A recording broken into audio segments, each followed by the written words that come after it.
بحث روز، لابد شما هم از خودتون میپرسید که چرا مقامات جمهوری اسلامی کانادا رو به عنوان پناهگاهی امن برای خودشون انتخاب میکنن. حالا سالهاست که گزارش‌های تایید شده و نشده بسیاری منتشر میشه درباره سرمایه‌گذاری‌های انبوه مقامات جمهوری اسلامی در کانادا، چه شخصی و چه برای منفعت بردن جمهوری اسلامی، و این پرسش که چرا کانادا به مقصد محبوب این گونه فعالیت‌ها بدل شده. این بحث به ویژه زمانی بالا گرفت که کانادا با اذعان به صدور ویزا برای مقامات پیشین و فعلی جمهوری اسلامی اعلام کرد که فعالانه خواهد کوشید آنها را شناسایی و از کانادا اخراج کند. همینطور گزارش‌هایی از محکومیت چند تجارت مهم به ارتباط با جمهوری اسلامی منتشر شده و کانادا همینطور سپاه پاسداران رو در فهرست سازمان‌های تروریستی جای داده. برای بررسی بیشتر مجموعه این گزارش‌ها دو مهمان داریم: آقای رامین ژوبین، حقوقدان، که همراه با خانم مژده شریفیان سازمانی به نام استاپ IRGC و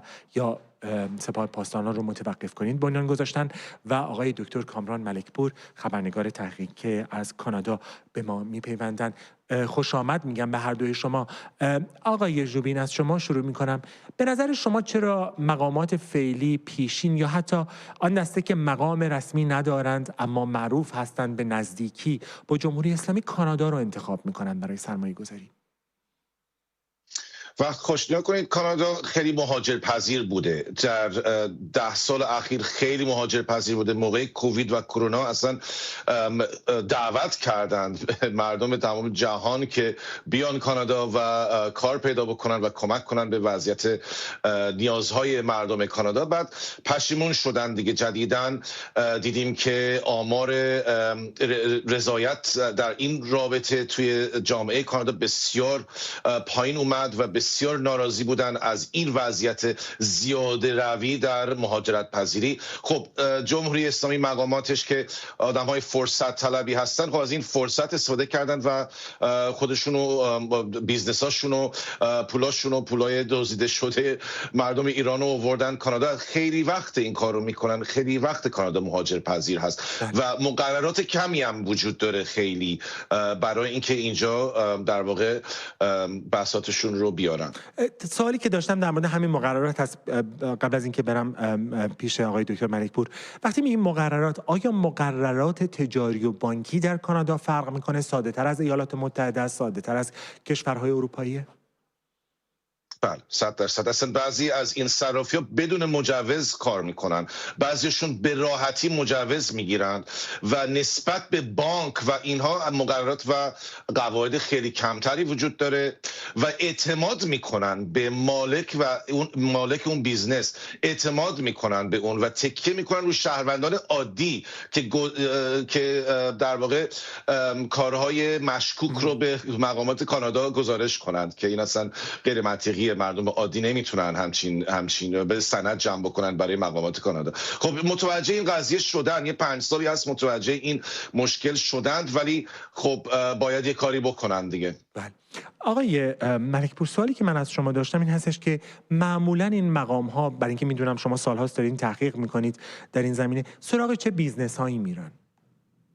ببینید، اولا که در مقاطع اولیه که ما تحقیق می‌کردیم و اطلاع رسانی می‌کردیم، خیلی موقعا میشد که افراد به ما مسیج می‌زدن، میگفتن شاید اشتباه شده، شاید تشابه اسمی شده.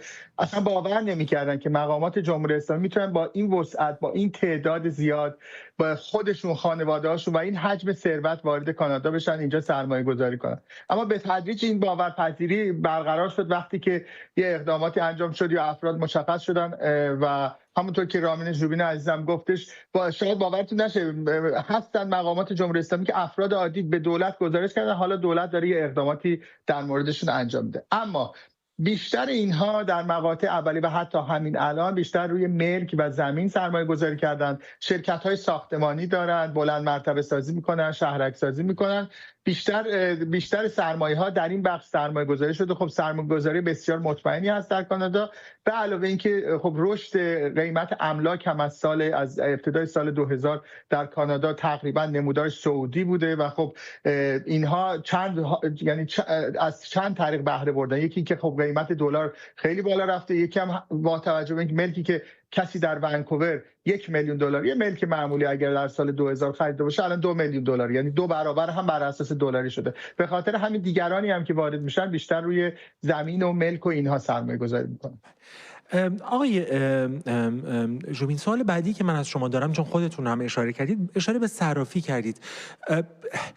ببینید سوالی که مطرح میشه و جوابی که بسیاری میشنویم ما وقتی صحبت میکنیم، مثلا با فردی صحبت میکنیم که از ایران داره پولی میفرسته یا با یه صراف صحبت میکنیم، اینه که راه دیگه وجود نداره. وقتی که تمام بانک‌ها تحریم هستن، وقتی امکان ارتباط مالی مستقیم میان یک شهروند عادی ایرانی در ایران و کانادا وجود نداره، راهی به جز صرافی نمیمونه. با این رو گفتم به خاطر اینکه وقتی با صرافی‌ها صحبت میکنیم اتفاقا میگن که همه به ما به دیده ظن و شک نگاه میکنن. اصولا فکر میکنید که وقتی که، برای اینکه میدونم که تحقیق دارید میکنید، اصولا وقتی که سراغ صرافی ها میریم، صرافی هایی که به نوعی با ایران کار میکنن، به هر حال همه اونا میتونن اینو به شما بگن ما پولشویی نمیکنیم، این شیوه کار ماست، راه دیگه وجود نداره. $1,000,000 $100,000 رو که در گونی نمیشه آورد با پول نقد رو به کانادا. نیا کنید، اولا به هر کسی که لازم نیست مجوز بدن. یا کنین هر کسی، یک کسی که یکی از مقامات جمهوری اسلامی بوده یا یک کسی که توی رزومش ارتباط با سپاه پاسداران هست، لازم نیست اون آدم صرافی داشته باشه. ما الان نزدیک به 400 تا صرافی وجود داره. ما نیاز به 400 تا صرافی نداریم. ما نیاز به چند تا صراف داریم که آدم‌های درست حسابی قابل اعتمادی هستن و کارمنداشون هم باید قابل اعتماد باشند. یعنی این سری مقرراتی باید گذاشته بشه که استاندارد این بیزنس خیلی باید بالاتر بره و خب این که پولشویی انجام داره میشه و مشکلات امنیتی داره ایجاد میشه از طریق صرافی که ثابت شده است از نظر من، ولی به هر حال مقررات رو بیشتر بکنیم معنیش این نیست که این کاملا حذف بشه. سوالی که داشتم همینجا از خود شما، چیزی گفتید که اصلا انتظارش رو نداشتم، نمیخوام اسم بیاریم به خاطر قوانین رسانه، اما گفتید که مقام پیشین سپاه میاد صرافی باز میکنه یا یه مقام حکومت میاد صرافی باز میکنه. مگر مطابق قانون در کانادا یک شخصی که فعالیت سیاسی داشته، شما بهش به اصطلاح میگید PEP، نباید خودش رو ثبت بکنه و فعالیت‌های مالیش رو مطابق با قوانین کانادا، مطابق با فینترک در واقع بره ثبت بکنه و مشخص باشه که فلان مقامی که قبلا فعالیت سیاسی داشته، یک مقام پیشین بوده، حالا داره فعالیت تجاری میکنه؟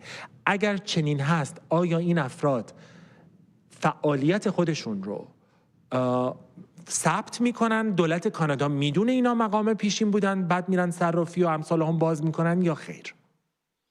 برعکسه، اول مجوز رو میدن، بعد ما باید سند جمع بکنیم که این آدم یکی از مقامات گذشته جمهوری اسلامی یا یک نوع نقشی در جمهوری اسلامی داشته که بسیار سوال برانگیزه که چرا این آدم تو کانادا داره صرافی باز میکنه. خب این روابط به راحتی دیده نمیشه شاید اگر تحقیق اصلا ابتدا تحقیق نکنن. خب ابتدا تحقیق نمیکنن، میگم بعضی اصلا بدون مجوز دارن فعالیت میکنن، اونم که با مجوز دارن فعالیت میکنن در این حد تحقیقش رو نمیکنن. بعد از اینکه در واقع اون آدم بیزنسش رو شروع میکنه در کانادا، ممکنه توسط اسنادی شناسایی بشه به عنوان یه آدمی که قابل اعتماد نیست و داره پولشویی میکنه و یا داره کمک میکنه به پولشویی.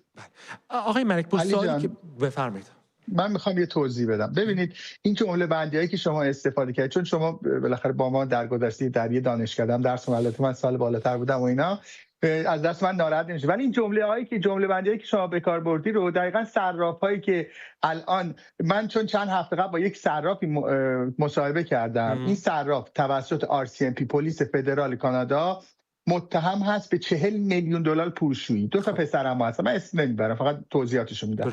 اینها $40 میلیون پولشویی، یکی از پسرم فرار کرده رفته ایران، حالا که من به نظر من دبی بود ولی ایران. من با ایشون مصاحبه کردم، خب، و ایشون از خودش دفاع کرد. متواریه، الان سرچ وارنت براش صادر شده در کل کانادا، به پیداش کنن بازداشتش میکنن.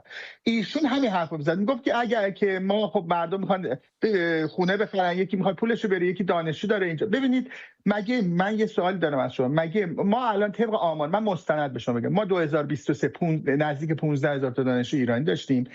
2024 یعنی در دسامبر 2024 زیر 11,000 تا 10,950 تا اگه اشتباه نکنم عدد دقیقش بوده و 2025 هم قطعا کمتر شد چون میدونید که درهای مهاجرتی یه ذره سفت و سخت نه برای ایران، برای همه. خب مگه 10,000 تا دانشجو آقای علی حمیدانی چقدر مگه اگه شما میانگین بگه همه خیلی از اینا فاند دارن، خیلی از اینا نخبن، بورسیه شدن اومدن در کانادا، خیلی از اینها اینجا کار میکنن، میدونن هفته 30 ساعت میتونن کار کنن، رسما هزینه‌اش داره. فرض کنیم همه دانشجوهای ایرانی این 10,000 نفر ماهی $1,000 هم بیارن، این میشه مگه چقدر میشه؟ میشه $10 میلیون. یه دونه صرافی، دو تا صرافی کار اینا رو انجام میده. این حجم، این طیف وسیع از صرافی کار دیگه ای داره انجام میده. اینو خود مقامات کانادایی هم میدونن. اگه میدونن، همین سوال من همینه، اگه میدونن، اگه رابطه دیپلماتیک مگه با جمهوری اسلامی رابطه دیپلماتیک نداره کانادا؟ وقتی سپاه پاسداران رو میرن گروه تروریستی اعلام میکنن و سفت و سخت میگیرن بهش، کدوم رو ما بپذیریم؟ این قوانین ظاهری رو بپذیریم؟ ظاهر یک جور، باطن جور دیگه. آیا کانادا نفعی داره میبره اینجا؟ نه، یه چیزی به شما بگم. شما ببین مقامات امنیتی مالی رو بذاریم کنار. ما 2 تا شهر داریم در کانادا که پر جمعیت ترین شهرهای ایرانی است. یعنی آمار رسمی در کانادا میگه حدود 20% ساکنین این 2 شهر ایرانی زبان هستن. یکی در آنتریو نزدیک تورنتو اسمش ریچموند هیل، حتما به گوشت خورده. یکی هم که نورت ونکووره که در شمال ونکوور، خیابون لانزل که پر صرافیه. ببین آش انقدر شوره، یه ارگانی که اصلا مسئول نیست، یعنی شورای شهر ونکوور پارسال اومده یه قانون تصویب کرده که دیگه صرافی در شهر نورت ونکوور بیزنس لایسنس بهش نمیدن. یعنی شما ببین کار به کجا، چون الان شما در خیابون لانزل نورت ونکوور قدم بزنی از هر 3 تا مغازه یکی صرافی ایرانیه. خب این کانادایی‌ها اصلا حیران موندن که چه خبره، تو این شهر چه اتفاقی داره میفته. ببین اینها از حرام نشمس، یعنی یه چیزایی شاید برای یه مخاطبی که در جریان نیست شاید فکر می‌کنه ما مبالغه می‌کنیم یا غلوف می‌کنیم، ولی اینها واقعیت. آقایی که باش تحت تعقیب صراف بزرگ بوده در کانادا، $40 میلیون جرم پولشویی داره برای یه بخش از فعالیتش و متواری، خودش میگه بین 3 تا 7 میلیارد دلار میانگین، یعنی حدود 10% درآمد نفت ایران توسط صرافی‌ها هر سال به کانادا در حال انتقال است و دولت کانادا هم اینو میدونه، سیستمای میدونه. ببین من الان به شما بگم، شما اصلا برای اینکه خیلی ساده سازی کنید، شما میخواید در کانادا صرافی داشته باشید، شما لازم یه ویزا، شما یه اقامت یا کارت اقامت داشته باشید یا سیتیزن یا ویزای کار داشته باشید، یه شرکت ثبت می‌کنی، میری در فینترک با نهاد ضد پولشویی کانادا یا بررسی مالی و فلان، میری اونجا شما یه سری فرم پر می‌کنی، به شما مجوز صرافی میدن. به همین سادگی. یعنی شما میگی چرا پیمانکار سپاه پاسداران، نیروی دریایی سپاه پاسداران 2 تا صرافی تو ونکوور کوکیتلام داره؟ برای اینکه ایشون اونجا نوشته پیمانکارم. چرا آقای خانواده نماینده مجلس ادوار مجلس شورای اسلامی از نمیدونم فلان استان شمال غربی کشور اینجا چیز داره، صرافی داره؟ برای اینکه اینها ننوشتن، کسی هم نرفت که تحقیق کنه. همون چیزی که رامین ژوبین گفت. بعداً بنده و جناب عالی آقای ژوبین و 4 نفر دیگه میریم گزارش تهیه میکنیم، خودمون اینجا به این کمیته پارلمان برو، به اون نمیدونم فلان برو و بعد ثابت کن که بابا این آقا نماینده ادوار مجلس بوده، این خودش و خانواده‌اش پلیتیکلی اکسپوز پرسن پی پی، چجوری شما بهش برداشتید مجوز صرافی دادید؟ یعنی خیلی کار سال. ببین مگه دانشجو ایرانی در آمریکا نیست 4-5 برابر کانادا در مجموع در سالیان گذشته، حالا این 2-3 سال اخیر من نمیدونم، در کانادا دانشجو ایرانی هست؟ مگه در آلمان نیست؟ مگه در انگلستانی که شما تشریف دارید نیست؟ مگه میشه فقط تو این کشور مگه از دانشجو ایرانی، مگه مردم فقط به این کشور مهاجرت میکنن؟ اینها یه استدلالایی که از قضا خود صرافا ازش استفاده میکنن برای اینکه کارشون توجیه کنن. ببین اون آقایی که باش مصاحبه کردم یه جمله قشنگی که البته اینو همه میدونن، شما الان میرن یه سری آدم مثلا میرن 1-2 نفر پیدا میکنن، شرکت به اسم ثبت میکنن، بهش میگن نامبر کمپانی 1340 مثلا فلان، یه شماره 6 رقمی نامبر کمپانی، شماره شرکت در واقع، شماره نامبر کمپانی، شرکت اسم نداره، بر اساس شمارات تعداد زیاد. آره. بعد مثلا این نامبر کمپانی میره بانک‌های اصلی کانادا حساب باز میکنه، شروع میکنن صرافا از صبح 400,000 500,000 دلار هر روز از دبی حواله میکنن، 4 ماه 5 ماه 6 ماه کار میکنه، بعد حسابو میان میبندن. جالبه که پولم دو دستی میدم، مانده پولم میگم بفرمایید. خب این گروه میره یه سری آدم دیگه، اون اسامی حالا تو نامبر کمپانی هست، اونا رو بند میکنه اون بانک، میرن یه بانک دیگه حساب باز میکنن. حالا چند تا بانک حساب باز کنن دیگه، میرن توی یه سیستم آنتی مانی لاندری AML، اونجا شناسایی میشه، میرن 4 تا آدم دیگه پیدا میکنن. الان آدم‌هایی در کانادا هستن، ایرانی، چینی و غیره، که صرافان ایرانی اینها را استخدام میکنن، میگن آقا شما بشین تو خونه، من ماهی $4,000 $3,000 $5,000 به شما میدم، شما بیا اسم من برات به اسم تو برم شرکت ثبت کنم که بتونم پول از دبی حواله کنم. بسیار خب، اینو متوجه شدم، ولی سوالی که من دارم از آقای ژوبین میپرسم و از شما هم آقای ملکپور، خب اینها دارین توضیح میدین، یعنی دستگاه امنیتی کانادا خبر نداره، و اگر خبر نداره، چون کشوری است که با جمهوری اسلامی دست کم در ظاهر رابطه دوستانی هم نداره، چرا کاری نمیکنه؟ نفع دولت کانادا چیه؟ خب نفع دولت کانادا هیچ نفعی اینجا نداره واقعا. یک سهلنگاریه که مردم کانادا هم الان سر صداشو در آوردن، گفتن که این سهلنگاری انجام نشه.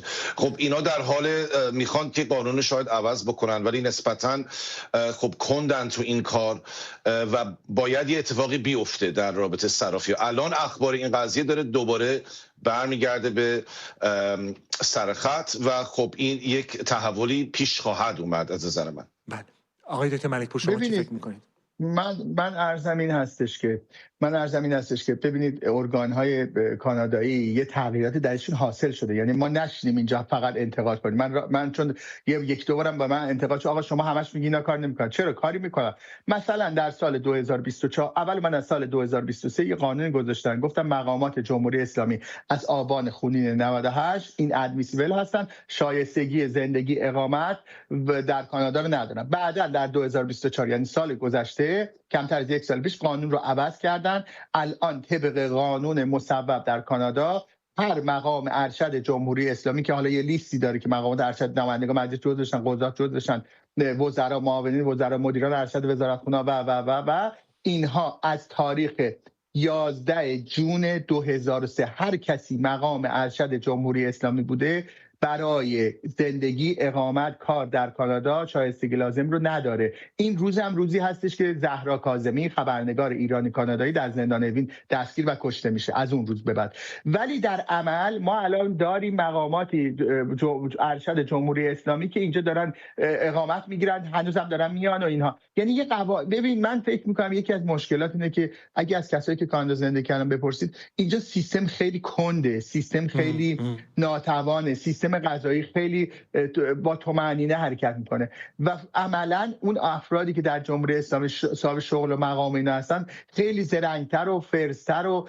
شبکهشون خیلی قوی‌تره، شبکه صرافی‌ها خیلی فرز و زرنگ عمل میکنه. این یه واقعیته. یعنی من به شما بگم صرافای الان ایرانی در کانادا قریب به اتفاقشون همگی حسابای خودشون و خانواده‌هاشون رو بانک‌ها بستن. مثلا یه به قول خودشون اومدن یه کار پیشگیری کردن که همون داستان حواله نشه، ولی خب اینا میرن آدم پیدا میکنن، شرکت ثبت میکنن، میفرستن. ببین شما حساب کن من اسم فرد نمیبرم، ولی یه شرکتی که دکل مخابراتی و اینا برای نمیدونم سپاه پاسداران، برای نمیدونم نیروی انتظامی، برای شرکت کیاسازه میساخته، سهامدارش اومده اینجا دو تا صرافی زده. بعد من نوعی باید برم اینو پیدا کنم و بردارم گزارش کنم که آقا این آقا پیمانکار، اصلا اینستاگرامش موجوده، یعنی اینستاگرام حالا دسترسی نداره، اینجا شرکت کیاسازه اینستاگرامش موجوده، شما بری اونجا دکلی که برای نیرو دریایی سپاه در بوشهر ساختن موجوده، برای نیروی انتظامی دکل ساختن، دوربینای تشخیص هویت اونجا موجوده، نمیدونم فلان موجوده. خب شما باید بری اونجا، من نوعی باید برم به سیستم خیلی ناتوانه در تشخیص. یعنی سیستم کانادایی خیلی نمیتونه اولا که در یه مقاطع اولیه رامین جان بهتر از من میدونه، اصلا اینا باور نمی‌کردن حرفا رو وقتی شما میومدی توضیح میدادی که آقا بابا این طرف نماینده مجلس بوده، فرمو ننوشته من نماینده مجلس بودم، الان سیتیزن کانادا شده. الان ما چند تا نماینده خودمون با آقای ژوبین در جریان نماینده، چون اسم نمیبرم شما گفتی اسم من نمیبرم ولی شهرشون نمیتونم بگم، نماینده دوره 5 تبریز الان اومده اینجا، فرمشو من دارم، فرمشو من پیدا کردم، فرم پر کرده. خب. آره خب فرم پر کرده، نزده نماینده از سیتیزن شده، نماینده ادوار مجلس اردبیل سیتیزن شده. ببین سیستم اینجوریه. و خب این سیستمش من و شما زورمون که نمیرسه اصلاح کنیم. اینها هم شاید به تازه ببین شما اگه دقت کنید پرزیدنت ترامپ هم در مورد کانادا خیلی بحث داشت دیگه، حتی در مورد کنترل مرزها، حتی در مورد نمیدونم مسائلی که این تو کانادا اتفاق میفته. و خب اینجا یه واقعا مدینه فاضله شده، یه بهشت امن شده و من به صراحت به شما میگم شاید یه اتفاقاتی افتاده، شاید مقام ارشد جمهوری اسلامی یکیشون مدیر صرافی بود، یکیشون خانم بود تا اینجا دیگه که خودش سوار هواپیما شد برگشت ایران، اتفاقا مدیر صرافی بود جهت اطلاع شما. خب ولی خب در ونکوور مدیر صرافی بود، اسمش هم هست دیگه اگه برید سرچ کنید. ولی خب عملا دولت کانادا من راست واقع بینانه میگم اقدامات شده ولی به جایی نرسیده، مفید و فایده نخواهد بود. آقای شوبین همین نگاه کنید، هم یه ذره دیره، هم سیستم کانادا تکیه زیادی داره روی شواهد و اسناد. وقتی که دیگه میخوایم که یه اشکالی رو برطرف بکنیم، خب نه پیشگیری، در واقع یه اشکالی پیش اومده خب اون رو برطرف بکنیم، تکیه روی اسناد و شواهد هست. شواهد خب بعضیاشون نمیخوان بیان جلو یا نمیخوان خودشون نشون بدن، هنوز این هراس وجود داره که افشاگری، هنوز هراس از این افشاگری وجود داره. بعد هم این که خب همین به نظر من میترسن که یه مقرراتی رو بذارن بعد مردم عادی بیان بگن چرا این کارو کردی. خب این نباید از این موضوع بترسن. مردم عادی بالاخره عادت میکنن، یه ذره باید مثلا به جای اینکه صرافی دم کوچه‌ش دم خیابونشون باشه باید حالا یه شهر دیگه برن اون صرافی رو استفاده بکنن به فرض. خب این چیز بزرگی نیست، این مشکل بزرگی نیست. باید این رو قبول بکنن که مجبورن که یه قوانین رو عوض بکنن، مقررات رو بیشتر بکنن و نگران اعتراض شهروندان یا افراد تو کانادا نباشن، چون این یه چیز کوچیکه نسبت به اون هدف بزرگتری که وجود داره. آقای رامین، سال بعدی من از شما سازمانی رو بنیاد نهادید به همراه خانم مژده شریفیان به نام استاپ IRGC یا سپاه پاسداران رو متوقف کنید و در واقع فعالیت خودتون رو به عنوان حقوقدان بسیار متمرکز کردید در این زمینه. سوالی که من دارم، چون این چیزایی که داریم میشنویم برای بسیاری از ماها که در کانادا زندگی نمی‌کنیم و من مطمئنم برای میلیون ها بیننده که در داخل ایران دارن این برنامه‌ها رو در فقر و بی‌آبی و بی‌برقی و فشار و امثال هم نگاه میکنن، حیرت آوره. از نمایندگان مجلس شنیدیم، از تجارت‌های مختلف شنیدیم. فعالیتی داشته سپاه پاسداران مستقیم یا غیر مستقیم که شما رفتید این سازمان رو بنیان نهادید در کانادا که جلوشو بگیرید؟ من به عنوان یه فرد، در واقع به عنوان یه وکیل، خب یعنی اون سازمان کنار، اون سازمان خب شما در موردش اطلاع دارید، ولی خب من فرد به عنوان یک عضو اون سازمان خب در واقع کاری که کردم یا یکی از کارهایی که میکنم اینه که در واقع به مردم یک اعلامیه دادم، گفتم که اگه سند دارید، اگر شاهد یه موضوعی هستید، من اون رو محرمانه نگه میدارم. خب من اون رو به کسی نمیگم، اسم شما رو به کسی نمیگم، هیچ کاری نمیکنم، فقط شما من اطلاع بدید که موضوع چیه و ببینم که چجوری میشه این رو به مقامات کانادا رسوند و تا مقامات اقدامی انجام بدن. خب مسلما سپاه، خب آمار سپاه خب هست توی دنیا، هست که دستی که تو اقتصاد دارن، توی جاهای مختلفی دارن و فعالیتی که میکنن خب ثابت شده است توسط محققان رسمی کشورهای مختلفی، ثابت شده است تروریست بودنشون، پولشوییشون، همه چیز. حالا توی کانادا هم خب گزارشاتی که به دستم رسید خب این رو تایید میکنه، این همین رو نشون میده که سپاه پاسداران نماینده میفرسته، نماینده‌های غیر رسمی داره توی کانادا و پولشویی میکنه، تهدید میکنه، ایجاد ناامنی میکنه. همون کاری که ما میدونیم در ایران انجام میده، در جاهای دیگه هم انجام میده. خب تو کانادا هم داره انجام میده و یکی از اشکالات اینه که از افراد غیر ایرانی هم استفاده میکنه. خب این یه ذره باز تعجب برانگیز تا حدودی برای مقامات کانادایی که حالا باید برن غیر ایرانی‌ها را ببینن که مبادا این غیر ایرانی‌ها یک جنایتکار غیر ایرانی هم داره با سپاه پاسداران همکاری میکنه. یه ذره سخته، ولی به هر حال این وجود داره، ما اسنادش رو داریم. ولی میگم تکیه بر شواهد توی سیستم قضایی کانادا یه اشکالی ایجاد میکنه. شاهد باید بیاد و همه رو بیاره، به پلیس نشون بده، به قاضی نشون بده تا یه ذره جدی‌تر بشه. بله. سوال دیگه که من داشتم آقای دکتر ملکپور، نام‌هایی که در این سالها آمده که اخراج شدن از کانادا، ما از طلایی داشتیم که نامش به نام گشت ارشاد گره خورده بود، بعد عکسش اومده بود روی تردمیل داشت میدوید در کانادا، در اوج سرکوب زنان در ایران، بگیرید تا برادر لاریجانی، باقر اردشیر لاریجانی که از مقامات پیشین وزارت بهداشت و حکومت بود. همین چند روز قبل من داشتم نشریه گلوبال رو میخوندم در کانادا که 20مین مقام جمهوری اسلامی رو دارن اخراج میکنن. اینا از اساس چجور به کانادا میان؟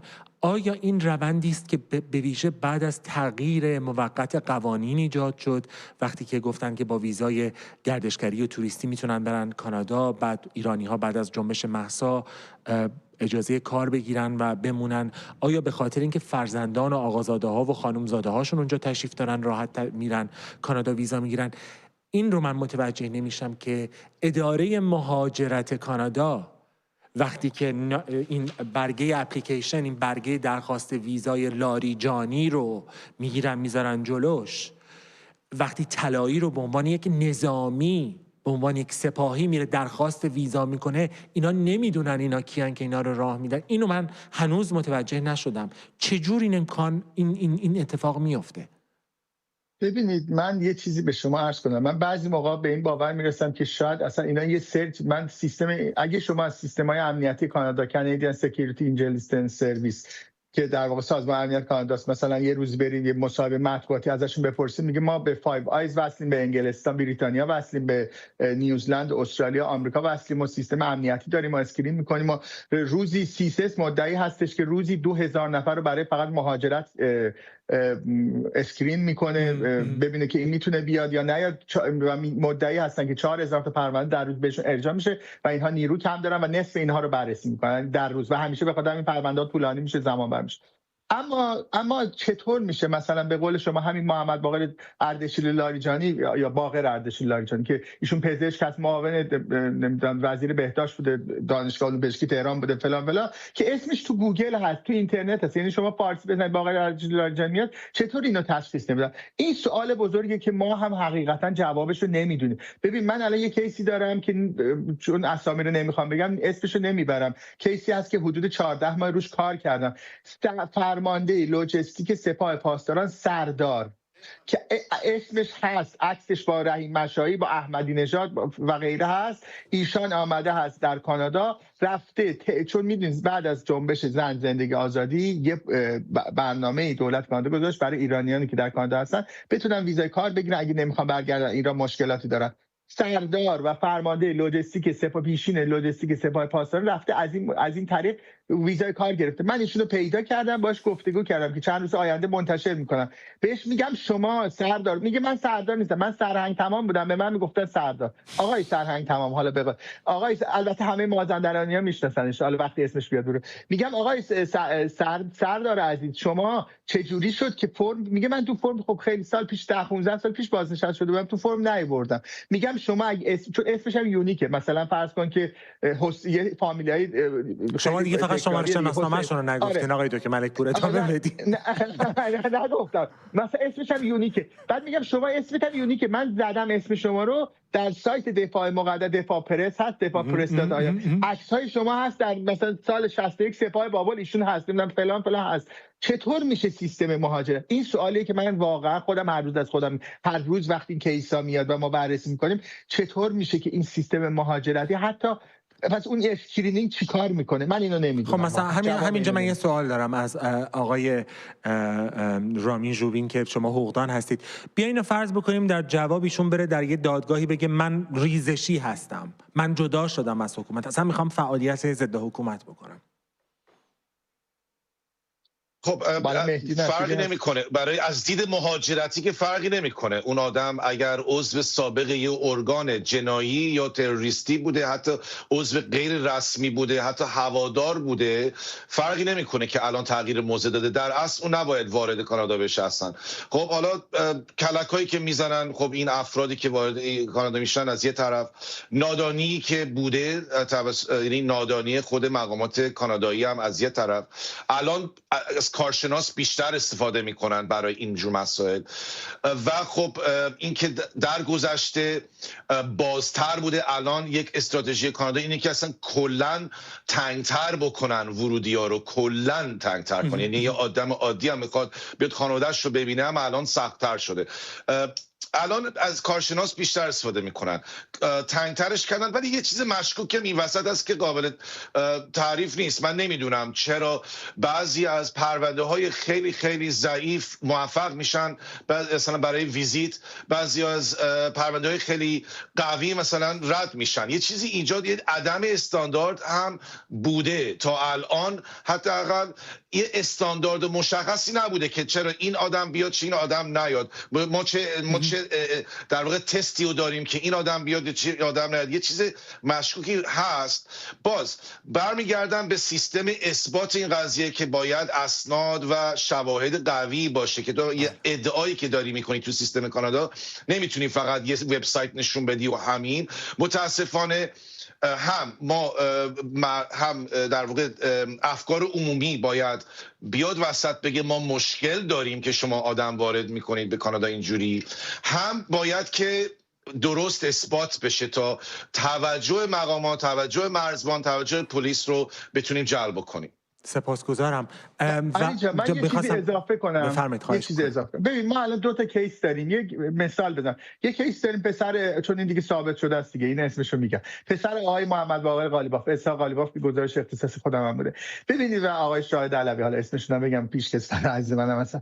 خب ببینید ایشون وقتی که ویزا، خب سیستم امنیتی اینجا تشخیص داده، یه نمونه تشخیص داده. خب ایشون یه کسی که یعنی حامیش بوده در تورنتو 5 بار میره دفتر یکی از نمایندگان پارلمان، رهبر یکی از احزاب بود در اون مقطع، و اونجا درخواست میده، یعنی تو رأی قاضی هست، اینا من از خودم نمیگم، تو رأی قاضی دادگاه است که ایشون بهشون درخواست میده به سیستم مهاجرتی که آقا چرا جواب ویزای اسحاق قالیباف رو نمیدید. ببینید یه همچین اتفاقاتی هم هست. یا همین الان که با شما صحبت می‌کنم 2 هفته پیش رأی در دادگاه کانادا صادر شده که یه کسی که 2 بار سیستم امنیتی کانادا مردودش کرده و کارمند مؤسسه تحقیقات فیزیک نظری بوده که از قضا یکی از لاریجانی‌ها در اونجا هست و به نظر میاد شایبه اینکه این مؤسسه با سیستم‌های اتمی ایران در ارتباطن داشته، محقق هم از قضا تحقیقاتش هم راجع به مسائل اتمی و اینها هست. یه خانومی هم هست. ایشون رفته وکیل گرفته، رفته دادگاه فدرال گفته آقا بالاخره تکلیفتون رو روشن کنید. یعنی سیستم امنیتی زمانی هم که تشخیص میده، اون سیستم مثل آمریکا نیستش، اون قدرت لازم رو نداره که به صراحت بگه نه اینو رد کنه. یعنی اینا میافتن توی پروسه کشدار و مریض و کش و قوس و اینا. این فقط در مورد اون نیست، وقتی هم افراد رو در داخل کانادا تشخیص میدن همین اتفاق میفته. آقای مقام ارشد جمهوری اسلامی که دولت کانادا اعلامش کرده، دولت کانادا اعلام کرده، قائم مقام آقای رحمانی فضلی در وزارت کشور در آبان 98 و سخنگوی وزارت کشور سلمان سامانی که دندانپزشکی در کانادا است، جزء مقاماتی است که دولت کانادا رسما اعلام کرده که همه جا هست. بعد ایشون مثلا الان میره از این دادگاه به اون دادگاه، رامین زوبین بهتر میتونه بگه که اگر بخواد طول بده، حتی اگر مقصر بشه در آخر هیچ کس به نفعش رأی نده، من فکر کنم حداقل 10 سال میتونه توی کشور بمونه. یعنی سیستم اینجوریه. اشاره شما البته این رو برای بینندگان بگم که اشاره شما به اسحاق قالیباف بود که البته ماجرای مفصلی بودش و بعد سرانجام وزیر مهاجرت کانادا مجبور شد که تایید بکنه که درخواست اقامت دائم او رو رد کردن. درس کرده بود در یک سری شواهدی که آمده بود بیرون از اسناد مجلس شورای اسلامی که این آقا رفته بوده و شکایت کشی که چرا ویزای او رو صادر نمی‌کنن. آقای ژوبین، سوالی که من از شما داشتم، سوال آخرم از شما در مورد سازمان حضرت عالی، دنبال چه هستید؟ دوست دارید به چه برسید؟ دوست دارید روزی رو ببینید که مقامات جمهوری اسلامی ایزوله تر بشن؟ دوست دارید پولی که سرمایه گذاری شده از طرف برخی مقامات و حکومت اسلامی اونجا به مردم برگرده؟ در واقع وقتی که کار میکنید به چه فکر میکنید؟ هدف نهاییتون چه هستش؟ زیر بندهای قانونی که الان وجود داره، خب ما سعی می‌کنیم که این مسائل رو زیر بندهایی که الان وجود داره قرار بدیم. یکی که نباید تو کانادا باشه، فرض کن ما فهمیدیم تو بسیج بوده یا هرچی، نباید تو کانادا باشه، سعی می‌کنیم که این رو اثبات بکنیم چون نباید تو کانادا باشه. این آدم اجازه نداره تو کانادا باشه، ولی حالا سندش نیست که ما ثابت بکنیم این آدم مثلا عضو فلان ارگان بوده، ولی سعی می‌کنیم این اسناد رو جمع بکنیم زیر بندهای قانونی، یا طرفو بیرون بکنیم، یا اگه شهروند کاناداست قانون اجازه نمیده ما اونو بیرون بکنیم، باید محاکمه بشه. اگر کار خلافی داره میکنه باید محاکمه بشه تو کانادا. خب من محاکمه بیشتر این افراد رو میخوام ببینم. خب این یک، و بیرون کردنشون، این زیر بندای قانونیه. ولی خب در نهایت ما که داریم گپ‌های زیادی رو میبینیم، میخوایم که فشار بیاریم روی مقامات کانادا که این گپ‌ها رو ببندن. یعنی اینم یه هدف دوم هستش. بله، سپاسگزارم. آقای دکتر کامران ملکپور، خود شما البته اشاره کردید به تشابهی که سرنوشت من و شما با هم دارن، هر دو دکتر دامپزشک شدیم که بعداً خبرنگار بشیم. اما اینو که البته به شوخی گفتم، سوالی که از شما داشتم اینه که شما به عنوان خبرنگار چرا هی دنبال این پرونده ها میرید؟ ببینید، من خب خبرنگار تحقیقی هستم، تخصصم هم جامعه ایرانی کانادایی هست و خب عمده ترین مطلب در جامعه ایرانی کانادا در واقع همین هست. یعنی شما در هر جای برید، چون مثلا همون نورت ونکوور گفتم همه فارسی، هر کافه بری بشین همه راجع به این صحبت میکنن، کاملا درسته. عملا میبینن که و خب این ببینید من به شخص مدعی نیستم که نماینده جمعیتی از مردم ایران، ولی بالاخره به عنوان یک خبرنگاری که در ایران هم کار کردم و اومدم اینجا، خب دوست دارم من احساس میکنم این پولی که این میلیاردها دلار پولی که داره هر سال میاد، بخش عمدش بجز اون آدمای درستکار و تحصیل کرده و آدمایی که صلاحیت دارن میان، بخش عمده این پول داره پولیه که از کشور خارج میشه، پول مردم ایرانه، پولی که متهمان مثلا پرونده اکبر طبری، محکومان قطعی پرونده اکبر طبری آوردن در همین ونکوور. آقای ژوبی میدونه یکی از محکومان بالای 100 میلیون دلار فقط ملک به اسم شخص خودش هست. خب اینها وقتی پولی که آمده است در این کشور و این پول ملت ایرانه، من فکر میکنم شاید با فعالیت کسایی مثل من و امثال من بتونیم کمک کنیم این درها رو ببندیم و کمکی به مردم ایران کرده باشیم. این باور من هست، حالا درست و غلطش رو نمیدونم. سپاسگزارم از رامین ژوبین، حقوقدان و بنیانگذار سازمان استاپ IRGC و کامران ملکپور، خبرنگار تحقیقی. سپاسگزارم.